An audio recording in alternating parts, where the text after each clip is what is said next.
নমস্কার, good afternoon. আমি আমার গুরুদেব পরম ভগবান ভোলানাথের নাম স্মরণ করে আমার আজকের ব্লগটা আমি শুরু করলাম। তোমরা প্রত্যেকে নিশ্চয়ই খুব ভালো আছো, আর আমিও বেশ ভালো আছি। বেশ প্রচণ্ড গরম পড়েছে এবং এই গরমে প্রায় সেদ্ধ হয়ে যাচ্ছি। তোমাদেরও নিশ্চয়ই একই অবস্থা। যারা আমার মতন গৃহবধূ, তাদের রান্নাঘরেও সেদ্ধ হতে হয়, তরকারি সেদ্ধ করার সঙ্গে সঙ্গে নিজেদেরও সেদ্ধ হতে হয়। আমার সঙ্গে যারা যারা আমার মতন, তাদেরও সেই একই হাল, কিন্তু কিছু করার নেই। তা প্রথমেই আমি যেই কথাটা প্রত্যেক দিন বলি, সেটা হলো যারা যারা আমার চ্যানেলটিকে সাবস্ক্রাইব করেছো, তাদের অসংখ্য ধন্যবাদ। তাদের ঋণ আমি কোনো দিন শোধ করতে পারবো না। এবং যারা যারা এখনও আমার চ্যানেলটিকে সাবস্ক্রাইব করোনি, যদি আমার এই সাদা মাটা কথা তোমাদের মন ছুঁয়ে যায়, তাহলে প্লিজ আমার চ্যানেলটিকে সাবস্ক্রাইব করো এবং লাইক করলে এবং কমেন্ট করলে আমি খুব খুশি হব। এবং প্রত্যেকের কমেন্টের উত্তর দেওয়ার আমি চেষ্টা করব। চেষ্টা কেন, আমি দিয়েই থাকি। কারণ আমার যে এই একই নামে যে আমার আগের চ্যানেলটি ছিল, যেটি ডিলিট হয়ে গেছে, সেই চ্যানেলটিতে যারা যারা আমাকে কমেন্ট করতো, তাদের প্রত্যেকের উত্তর আমি প্রত্যেক দিন দিতাম। এবং যদি সেরকম অসুবিধা হতো, অ্যাটলিস্ট আমি লাভ সাইনটা দিতাম। কাজেই তোমরাও আমাকে কমেন্ট করো, আমি কমেন্টের উত্তর দেব। এবং কিছু জানার ইচ্ছে থাকলে বা জানতে চাইলে বলো, আমি নিশ্চয়ই সেটা জানলে বা তোমাদের কোনো হেল্পে আসলে আমি নিশ্চয়ই সেইটা কমেন্ট করব। তো যাই হোক, আজকে যেই নিয়ে আমার কথা বলা, সেটাই আমি বলছি। আজকে সেই অর্থে সেরকম কোনো গল্প কাহিনী না। আজকের আমার বলার বিষয় হলো মিথ্যে।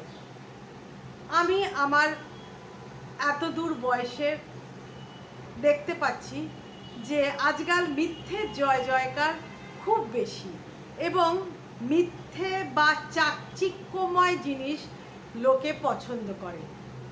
ধরো, তুমি কোনো একটা ধাতুর ওপর সোনার জল করে দাও, তা সেটা কি খাঁটি সোনা হলো? কখনোই না। তার মধ্যে তো একটি মেকি বা কৃত্রিম জিনিস আছে, কিন্তু ওপরটা চকচক করা হয়েছে। ঠিক সেই রকমই আজকাল মানুষরা সেই মেকি জিনিসটাকেই পছন্দ করে, কারণ তার চাকচিক্য দেখে। এই মনে করো, আমার নিজের কথাটাই আমি তোমাদের প্রথমে বলছি। মানুষ তো নিজেকে দিয়ে আগে আরম্ভ করে, তাই জন্য আমি আমার কথাটাই তোমাদের কাছে ফার্স্টে বলছি। আমি যে প্রত্যেক দিন তোমাদের কাছে কিছু গল্প তুলে ধরি, সেগুলো প্রত্যেকটাই সত্যি। কিছুটা আমি নিজে, মানে আমার নিজের জীবনের মধ্যে দিয়ে ঘটেছে, কিছুটা আমি উপলব্ধি করেছি, এবং কিছুটা আমার নিকট কোনো মানুষের কাছ থেকে শোনা। কিন্তু প্রত্যেকটাই কিন্তু সত্যি ঘটনা, তার মধ্যে কোনো মিথ্যাচার নেই। সেটাই আমি গল্পের আকারে তোমাদের কাছে তুলে ধরি। আমি কিন্তু অন্য কারোর চ্যানেল দেখে সেটাকে নিজের মতন করে বানিয়ে কিন্তু বলি না। আমি তোমাদের কাছে প্রত্যেকটাই সত্যি ঘটনা, এটা আমি রোজই বলে থাকি। এবং আমার পরম ভোলানাথ, যার নাম নিয়ে আমি ব্লগটা শুরু করি, উনি সাক্ষী আছেন। আমি গুরুদেবের নাম নিয়ে মিথ্যাচার করব না, অন্তত এই বয়সেই করব না। অথচ দেখো, এই সত্যি কথা। এবং আরেকটি কথা বলতে চাই, আমি যখন ব্লগিং করা শুরু করেছিলাম এই গুড ফ্রাইডে থেকে, তখন আমি বলেছিলাম, এবং একাধিক ব্লগে আমি বলেছি, যে আমি 35 বছর, তো এখন হয়েছে 34 বছর, 35 বছর, হ্যাঁ 35 বছর এই বছর হয়েছে। আমি সাধারণ গৃহবধূ। জানো, আমি গিয়ে ব্যাংকের টাকাটা পর্যন্ত তুলতে পারি না বা জমা দিতে পারি না। হ্যাঁ, আমি বাজার হাট করতে পারি, রান্না করতে পারি, এইগুলো পারি, কিন্তু ব্যাংকের কাজগুলো পারবো না সেটা বলা ভুল। নিশ্চয়ই পারবো, কিন্তু আমি যাই না, আমার ভালো লাগে না। তো সেই রকম একটা মানুষ, এই যে মডার্ন, মানে এই তোমার ধরো এই এডিটিং করা, তোমাদের কাছে মানে ভিডিওটা তুলে ধরা, এইগুলোর পেছনেও তো কিছু টেকনিক্যাল ব্যাপার লাগে, সেগুলো আমার মেয়ের সাহায্য নিতে হয়। তো আমি বারবার এই কথাটা বলি, আমি মডার্ন টেকনোলজি কিচ্ছু জানি না। আমি আমার মতন করে আমার চ্যানেলটি স্টার্ট করেছি। আমার মনে হয়েছে আমার জীবনের কিছু ঘটনা তোমাদের কাছে তুলে ধরলে পরে এর মধ্যে দিয়ে কিছু শিক্ষা হয়তো তোমরা মানে শিক্ষার কিছু ব্যাপার আছে, এখান থেকে তোমরা কিছু শিখতে পারবে। মানে অন্যায়ের ফল শেষ পর্যন্ত ভোগ করতেই হয়, এবং মিথ্যাচারের ফল, মিথ্যা করে কিছু আদায় করার ফল জীবনের শেষে গিয়ে একটা শূন্যই হয়। তা আমার এটা মনে একটা দৃঢ় মানে কি বিশ্বাস যে এর থেকে তোমরা কিছু শিখবে। কিন্তু দেখো, আমার এই সততার কিন্তু কোনো মূল্য নেই। আমার যে পুরনো চ্যানেলে যারা সাবস্ক্রাইব করেছিলে তারা কিন্তু এখনও ফিরে আসোনি, এবং নতুনরাও ঠিক বিশেষভাবে সাবস্ক্রাইব করছো না, ভিউজও বেশ কম, মানে আশানুরূপ নয়। তার মানে আমার এই সত্যি ঘটনা বা সত্যি কথাগুলো লোকের মন ছুঁয়ে যাচ্ছে না, কারণ এর মধ্যে কোনো আমার মিউজিক নেই, কোনো চাকচিক্য নেই, কারণ এগুলো আমি পারি না।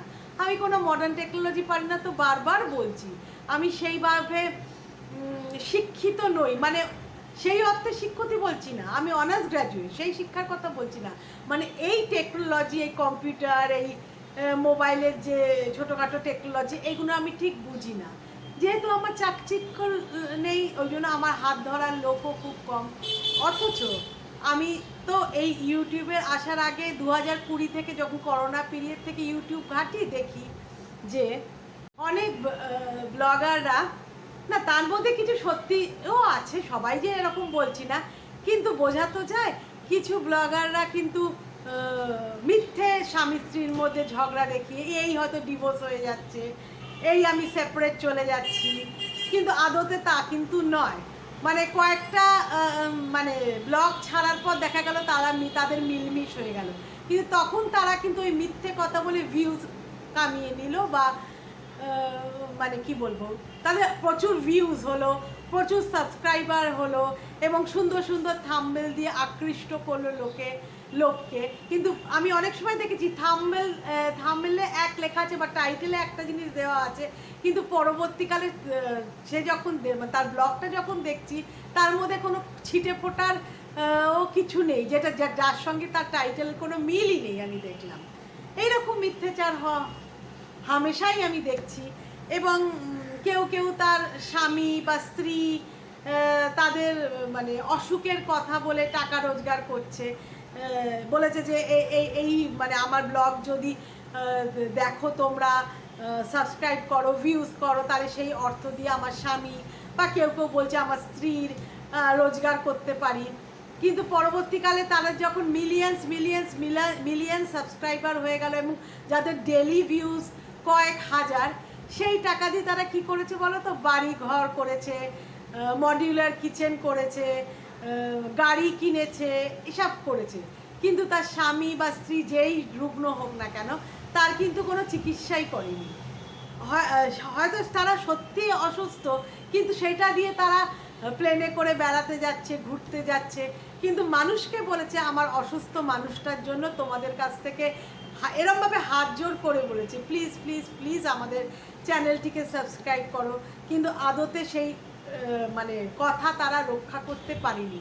কিন্তু তাদের মানে ভিডিওস মানুষ দেখে, লাইক করে, কমেন্ট করে, অনেকে নেগেটিভ কমেন্টও করে, কিন্তু দেখে বলেই তো নেগেটিভ কমেন্টে তারা করতে পারে। কাজে ভিউজটাও হচ্ছে, কমেন্টের তালিকাও ভরে যাচ্ছে, হোক না সেটা গালাগাল, কিন্তু হচ্ছে তো। তাহলে ভাবো, মানুষ আজও কেমন হয়েছে বলতো? ওপরের মোড়কটা যদি খুব সুন্দর হয়, তার প্রতি আকর্ষণ হয়, ভেতরে যে কি পদার্থ আছে সেটা বোঝে না অনেকে। আমি এটাও দেখছি যে অবশ্য ইদানিং কজন দেখে, মানে একজন আছেই, নামটা আমি বলছি না, তার বাচ্চা সত্যি গুরুতর অসুস্থ ছিল, তার 16 কোটি টাকা দরকার ছিল। হ্যাঁ, এই রকমও আছে মানুষ, এবং দেখলাম সেই অর্থ যে সে পেল, সেটা দিয়ে তার বাচ্চা শিশুটির সে চিকিৎসা করেছে, সেটাও দেখিয়েছে। অসুস্থ হচ্ছে সে, কাজেই সেরকম মানুষও আছে, কিন্তু সেটা 20 বা 25%। 75% বা 75%ই মিথ্যে কথা বলছে। এবং ইদানিং একটি ঘটনা তোমাদের কাছে আমি বলছি, শোনো। আমি দেখলাম টিভিতে একটি প্রোগ্রাম হয়, সেই প্রোগ্রাম মানে টিভি চালাতে চালাতে আমি দেখলাম একজন বলছে সেও অসুস্থ এবং তার স্বামীও খুবই অসুস্থ এবং তাদের রোজগারের পথ সেরকম নেই। তা সে চায় তার স্বামীকে একটি টোটো রিক্সা কিনে দিতে এবং যাতে সে সেই মানে সেই টাকা দিয়ে সে টোটো রিক্সাটা কিনে দিলে পরে মানে তার উপকার হবে, তার অসুস্থ স্বামী বেশি কিছু করতে পারবে না, এটা সে বলল। এবং পরবর্তীকালে সে কিন্তু জিতলো না, মানে ওই গেম শোটাতে সে কিন্তু জিতলো না, কিন্তু যেহেতু সে বলেছে সে আর তার স্বামী অসুস্থ এবং তাদের আর্থিক অবস্থা খুবই খারাপ, মানে বলতে গেলে পরে ওই হাঁড়িটাই চড়ে এই পর্যন্ত, মানে খাওয়া দাওয়াটা কোনো রকমে হয় যতটুকু হয় এবং মানে খুবই মানে যেটা বলছে আর কি খুবই আর্থিক অবস্থা কম, সে পারলে কেঁদেও ফেলেছে।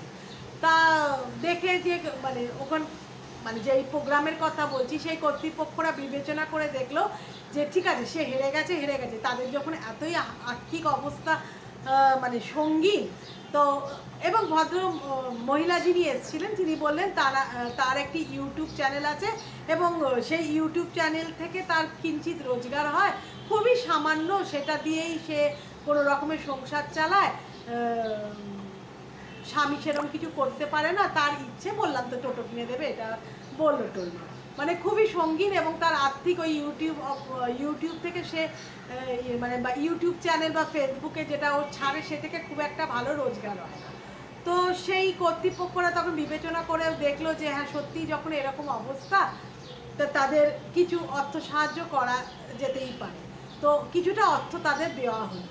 কিন্তু আমি দেখলাম ওদের ইউটিউব বা ফেসবুকে যখন ভিডিও ছাড়ছে ইদানিং দেখছি সেটা দিয়ে টোটো কিনেছে কিনা আমি জানি না, সেটা দেখাইনি, মানে আমি অন্তত আমার চোখে পড়েনি, কিন্তু বাড়িতে কোনো কিছুরই অভাব নেই, যেটা একটা মডার্ন বাড়িতে থাকা মানে আধুনিক বাড়িতে থাকা দরকার। তার মডিউলার কিচেন আছে, তার এত এত বাজার হয়, তার বাড়িতে সব পুজো হয়, পুজো পার্বণে করা মানে যে হ্যাঁ ঠাকুরের আরাধনা করাটা খারাপ কথা বলছি না, কিন্তু বড় করে পুজো করা মানে বুঝতে পারছো তো অনেক কিছু ফলাদি, তারপরে তোমার অনেক কিছু রান্না ভোগ টোগ সামগ্রী করতে হয়, সেগুলোরও একটা আর্থিক দিক আছে, তো কোনো কিছুরই কিন্তু অভাব নেই। তা সেই যৎ সামান্য টাকা যে সে পেলো এবং সে বললো তার যার চ্যানেল যে ছাড়ে যে ভিডিওসগুলো সে ছাড়ে বা লোকে যেগুলো দেখে সে থেকে তার কিঞ্চিত রোজগার নিয়ে ওদের খাওয়া পড়াটা চলে যায়। তো লোকে এই দুঃখের কথা শুনে তার আরও সাবস্ক্রাইবার বেড়ে গেছে, তার চ্যানেলে ভিউজ আরও বেড়ে গেছে, তাহলে ভাবো তুমি রাতারাতি তাদের এইসব হয়ে গেল, তাদের মোজাইক করা বাড়ি হয়ে গেল, তুমি বলো তোমরাই বলো আমাদের, তা এইটা কি মিথ্যাচার না? কিন্তু লোকে কিন্তু মিথ্যেটাকেই আজকাল খুব ভালোবাসছে দেখলাম, মানে আমরা যারা সত্যি বলার চেষ্টা করি, বলবো না যে একেবারে নিখুঁত সত্য, মানে সেটা আমি কখনো দাবিই করবো না যে আমি যুধিষ্ঠিরের বোন, কিন্তু এটা আমি বলতে বাধ্য হচ্ছি যে এই বয়সে আমি খুব একটা মিথ্যে কথা কিন্তু বলি না, কিন্তু সেই দেখো আমার চ্যানেলের অবস্থা দেখো এবং ওদের চ্যানেলের অবস্থা দেখো, খুব দুঃখ হয় জানো তো, খুব কষ্ট হয় যে মিথ্যে জিতে গেল আর সত্য হেরে গেল, কিন্তু আদতে কিন্তু তা হয় না গো। যারা মিথ্যে কথা বলে আজকে লোক ঠকাচ্ছ, কালকে তোমাদের নিদারুণভাবে ঠকতে হবে, এটা ভুলে যেও না। একজনের কথা বলি যে সেই ভদ্রলোক আমার কাছেরই একজন মানুষ, তার নাম আমি বলবো না, তার নাকি মাঝখানে আর্থিক অবস্থা খুব খারাপ হয়ে গেছিলো এবং এখনও নাকি আছে, তার সন্তান এসে লেখাপড়া চালাতে পারছে না এবং আমাদের কাছ থেকে বলো বা আত্মীয় স্বজনের কাছ থেকে বলো সে মানে তার সন্তানের লেখাপড়ার নাম করে অর্থ কি বলবো সংগ্রহ করেছে এবং করে চলেছে কিন্তু তা খোঁজ নিয়ে দেখা গেল তার যে সন্তান সে অলরেডি পাশ করে গেছে, চাকরিও পেয়ে গেছে, কিন্তু সে হাত পাতা ব্যাপারটা কিন্তু তার এখনো যায়নি। তা সে যে এত বছর চাকরি করেছে বা করছে সে তো কিছু মাইনে পাচ্ছে, তা সেই মাইনের টাকাটাই বা কোথায় যাচ্ছে? মানে মানে সে বলতে চাইছে তার মাইনের টাকাটা দিয়ে সে সম্পূর্ণ তাদের সংসারের খরচা চালাতে পারছে না। এবার দেখো, একটা বাচ্চা যাতে প্রতিষ্ঠিত হয়, নিজের পায়ে দাঁড়ায়, তো আপনজনেরা তার পাশে এসে তো দাঁড়াবেই। কিন্তু এখন খোঁজ নিয়ে জানা যাচ্ছে তার সন্তান কিন্তু প্রতিষ্ঠা পেয়ে গেছে এবং হয়তো সে তার মা বাবাকেও সাহায্য করছে। কিন্তু এই যে তার হাত পাতা অভ্যেস হয়ে গেছে মিথ্যে বলা, শোধ করব বলছে বটে, কিন্তু একটি পয়সাও সে শোধ করতে পারেনি আজ 2-3 বছর ধরে, এখনো সে মিথ্যাচার করে যাচ্ছে। এর ফলস্বরূপ কি বলতো, মিথ্যে না কখনো চাপা থাকে না। এই যে ধরা পড়ে গেল তার ছেলে চাকরি পেয়েছে, এতে কি যারা যারা টাকা এতদিন সাহায্য করেছে তাদের হাতটা আস্তে আস্তে তারা গুটিয়ে নেবে এবং নিচ্ছেও তারা, আমরাও নিচ্ছি। কিন্তু ওপরে একজন কিন্তু সবসময় দেখে, এই যে সে তার মাইনের টাকা দিয়ে সংসারের খরচা টুকটাক চালিয়ে ব্যাংক ব্যালেন্সটা বাড়িয়ে নিয়েছে এবং লোকের কাছ থেকে টাকা কুলোতে পারছে না বলে টাকা নিয়েছে, সেই মিথ্যের টাকাটা তো কখনো থাকবে না, সেটা তো বেরিয়ে যাবেই। এবং জানো, আমার বাবা একটা কথা বলতো, মানে বাপি একটা কথা বলতো, কেউ যদি তোমাকে অসময়ে এসে ঋণ দেয়, মানে টাকা ধার দেয়, সেই টাকাটা অবশ্যই তুমি শোধ করবে। যদি তুমি সেটা না শোধ করো তাহলে তোমার কিন্তু কিছু না কিছু ক্ষতি হবে। কি ক্ষতি হবে তুমি জানো না, কিন্তু তোমার কিছু ক্ষতি হবে। ঠিক সেটা এই পরিবারের ক্ষেত্রেও হলো। এই ভদ্রলোকের স্ত্রী এখন এত গুরুতর অসুস্থ, এইখানে কলকাতা শহরে তার কোনো চিকিৎসা ব্যবস্থা হচ্ছে না। কি অসুখ হয়েছে সেটা এখানকার ডাক্তাররা ধরতেই পারছে না এবং তারা রেফার করছে তাকে সুদূর হায়দ্রাবাদে গিয়ে চিকিৎসা করতে। এক তো তার যাতায়াতের খরচা আছে, দ্বিতীয়ত সেখানে থেকে তার, এবং এই রোগটা কিরম লেভেলে চলে গেছে, এই মাসের মধ্যে চলে গেছে যে তাকে অপারেশন করতে হবে এবং সেখানে থেকে অপারেশন করা মানে 1-1.5 মাসের ব্যবস্থা, মানে ব্যাপার, মানে 1-1.5 মাসের জন্য তাদের ব্যবস্থা করতে হবে। কাজে যেই টাকাটা সে ধার করলো এবং ধার শোধ করলো না এখনো পর্যন্ত, মিথ্যাচার করে যেই টাকাটা জমালো ব্যাংকে দিনের পর দিন, সেই টাকাটা কিন্তু এই তার স্ত্রীর অসুখের পেছনে কিন্তু খরচা হয়ে যেতে চলেছে। এখনো ওরা আরম্ভ করেনি চিকিৎসা, শীঘ্রই করবে চলেছে। কাজেই লোককে ঠকিয়ে না বেশি দিন রাজা হয়ে থাকা যায় না গো, এবং তাতে কোনো সম্মানও নেই। আমি আমার রোজগারে যদি 10টা টাকাও রোজগার করি এবং সেটা দিয়ে যদি আমি শাক ভাতও খাই, সেটা অনেক সম্মান, জানো তো, অনেক সম্মান। শাকও যদি না জোটে, নুন ভাতও যদি খাই, সেটাও অনেক সম্মান এবং সেই খাওয়ার মধ্যে একটা তৃপ্তি আছে। এবং মানুষকে ঠকিয়ে অর্থ সংগ্রহ করার মধ্যে তুমি নিজের কাছে নিজের আত্মার কাছে নিজেই তুমি কিন্তু ছোট হয়ে যাচ্ছ। একটা সময় ধরো তুমি মানুষগুলোকে ঠকাচ্ছ বটে, কিন্তু তোমার রাত্রে শুয়ে বা একান্তে যখন তুমি আছো, তোমার কি তখন মনে হয় না, তোমার বিবেক কি তখন বলবে না যে এই কাজটা করে কাজটা করা ঠিক হয়েছে কিনা? এই বিবেক কিন্তু বলবেই। এবং যখন তার শাস্তির সময় আরম্ভ হবে, শাস্তি তো তাকে পেতেই হয় না। আমি হয়তো তার শাস্তি কামনা করছি না, ঈশ্বর না করুন বাবা, শাস্তি কাউরই আমি এ করি না। এবং কেউ যদি বলে যে বেশ হয়েছে, আমি বলি না, এই কথাটা বলো না। এই বেশ হয়েছে বললে পরে কী হবে বলো, সেটা তোমার কাছে রিটার্ন আসবে। কিন্তু তাদেরও মনে হচ্ছে নিশ্চয়ই যে আমরা লোক ঠকিয়েছি বলে এবং লোকের ঋণ শোধ করিনি বলে আজকে আমাদের এই অবস্থা হয়েছে। এবং সেই টাকাটা কিন্তু আজকে জমে থাকবে না, সেই টাকাটা জলের মতন বেরিয়ে যাবে। কাজেই লোক ঠকিয়ে কিন্তু রাজা হওয়া যায় না, মিথ্যে বলেও কিন্তু রাজা হওয়া যায় না। জানি না আমার কথার সঙ্গে তোমরা সহমত হবে কিনা, যারা হবে তারা নিশ্চয়ই আমাকে কমেন্ট করে জানিও। আমার খুব ভালো লাগবে যে আমার দিকেও কিছু লোক আছে। এবং আবারও আমি বলছি, চকচকে জিনিস বা কি বলবো, মেটেরিয়ালিস্টিক হয়েও না। মানে অতিরিক্ত এই জিনিসটা না হলে আমার দিন চলছে না, বা এটা আমাকে করতেই হবে, এই দিকে তোমরা আকৃষ্ট হয়েও না। জানো তো, সততার মানে সোনা দানা তার কাছে তুচ্ছ। সবসময় সত্যের পথে চলো।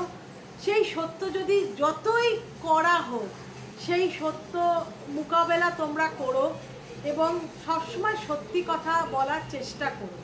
দেখো, কিছু ক্ষেত্রে মিথ্যে কথা বলতে হয় এবং সেই মিথ্যের দরুন যদি কারোর ভালো হয়, সেটা তো ঠাকুর মানে রামকৃষ্ণই বলে দিয়ে গেছেন, যেই মিথ্যে দিয়ে মানুষের কিছু উপকার হবে সেই মিথ্যে না, সেটা সত্যেরও থেকেও অনেক বড়।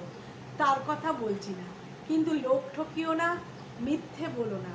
এবং আমার চ্যানেলটিকে যদি তোমাদের মানে আমার বক্তব্য যদি তোমাদের একটুও ভালো লাগে, আমার এই সাদা মাথা কথা যদি তোমাদের মন ছুঁয়ে যায়, প্লিজ আমার চ্যানেলটিকে সাবস্ক্রাইব করে আমার পাশে থেকো।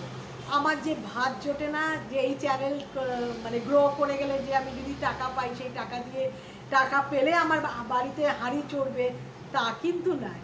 কিন্তু আমি চাই লাখ লাখ লোক, কোটি কোটি লোক আমার কথা শুনে। এই যে আমি বাড়ির সমস্ত কাজ করে, রান্না বান্না করে, যাবতীয় কাজ যা গৃহবধূদের থাকে, পুজো আচ্চা করে এসে তোমাদের সামনে বসি, সেই কথাগুলো লোকে শুনে তাদের মনেও একটা উপলব্ধি হোক যে এই বয়স্ক মানুষটা বাবা, এই মাঝবয়সী মানুষটা যেগুলো বলছে সেগুলো কি একেবারেই ফেলে দেওয়া, পাতে দেওয়া কি যায় না? এটা তোমরা একটু ভেবে আমার চ্যানেলটিকে সাবস্ক্রাইব করে আমার পাশে থেকে। কেমন? Bye bye, thank you so much.